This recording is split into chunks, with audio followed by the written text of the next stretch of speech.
गुजरात में एक चौंकाने वाला खुलासा हुआ है। शराब तस्कर गोवा से अवैध रूप से तैयार की गई शराब की बड़ी खेपों को गुजरात में ले जा रहे हैं और इससे मोटा मुनाफा कमा रहे हैं। टीआई की खबर के मुताबिक ये शराब न केवल बिना किसी टैक्स के सस्ते दामों पर तैयार की जा रही है, बल्कि इसे गोवा सरकार के नियमों और स्टैंडर्ड्स को ताक पर रखकर बनाया जा रहा है।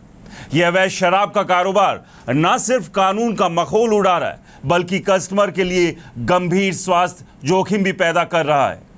पुलिस सूत्रों के मुताबिक राजस्थान और मध्य प्रदेश जैसे राज्यों से तस्करी कर लाई गई शराब पर तस्करों को 20% का मुनाफा होता है, लेकिन गोवा से लाई गई इस अवैध शराब पर मुनाफा 400% तक पहुंच रहा है।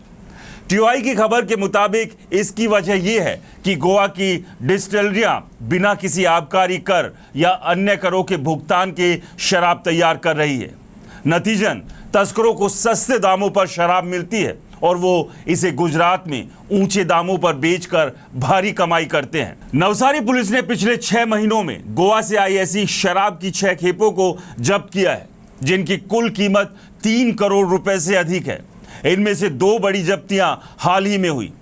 शुक्रवार को नवसारी लोकल क्राइम ब्रांच ने 58,944 बोतलें जब्त की, जिनकी कीमत 58,94,000 रुपए थी।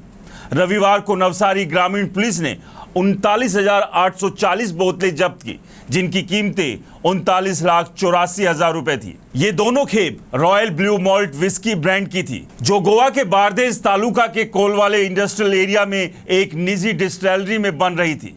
पिछले महीने नवसारी ग्रामीण पुलिस ने मैजिक स्प्लैश वोडका की खेप जब्त की थी, जिसकी कीमत 1,04,000 रुपए थी।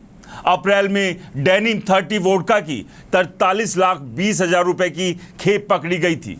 इन सभी बोतलों पर बैच नंबर नहीं थे, जो इस बात का स्पष्ट संकेत है कि ये शराब गोवा की डिस्टिलरियों में अवैध रूप से तैयार की जा रही थी, बिना एक्साइज डिपार्टमेंट या अन्य सरकारी एजेंसियों को जानकारी दिए।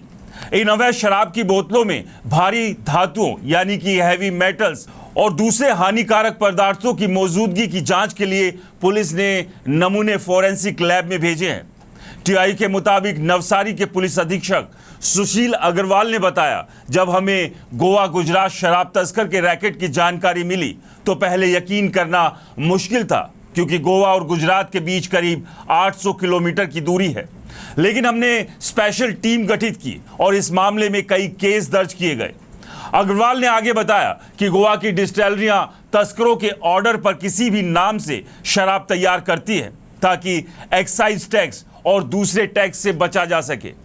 एक मामले में नवसारी पुलिस ने गोवा पुलिस के साथ मिलकर एक डिस्टिलरी पर छापा मारा, जिसे बाद में एक्साइज डिपार्टमेंट ने सील कर दिया। इस अवैध कारोबार में भारी मुनाफे के कारण तस्करों ने एक जटिल तंत्र विकसित किया है। इस नेटवर्क में हर काम के लिए एक्सपर्ट है।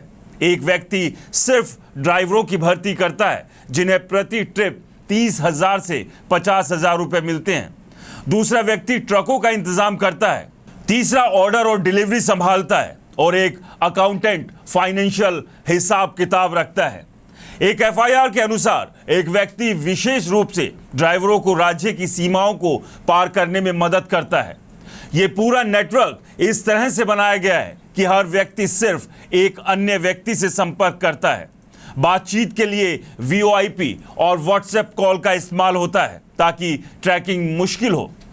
जांच में पता चला है कि गोवा की ये डिस्टिलरियां एक्स्ट्रा न्यूट्रल अल्कोहल का इस्तेमाल करके वोडका और विस्की तैयार करती है। इसमें संतरे और हरे सेब जैसे फ्लेवर डालकर फ्लेवर्ड वोडका बनाई जाती है, लेकिन लाइसेंस प्राप्त कंपनियों की तरह स्टैंडर्ड प्रोसेस का पालन नहीं किया जाता, जिसके कारण इस शराब की क्वालिटी पर गंभीर सवाल उठते हैं।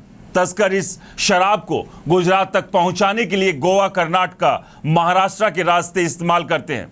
महाराष्ट्र में गोवा से आने वाले ट्रकों की सख्त जांच होती है, इसलिए तस्कर कर्नाटक के रास्ते महाराष्ट्र में प्रवेश करते हैं। टीआई की खबर के मुताबिक ट्रकों के सामान के नाम पर फर्जी ई बिल बनाए जाते हैं, जिसमें बकरी की ऊन, क्रीम, बिस्किट और कपास जैसे आइटम दिखाए जाते हैं। यह अवैध शराब का कारोबार न केवल गुजरात के शराबबंदी कानून का उल्लंघन है, बल्कि ये कस्टमर के स्वास्थ्य के लिए भी गंभीर खतरा है।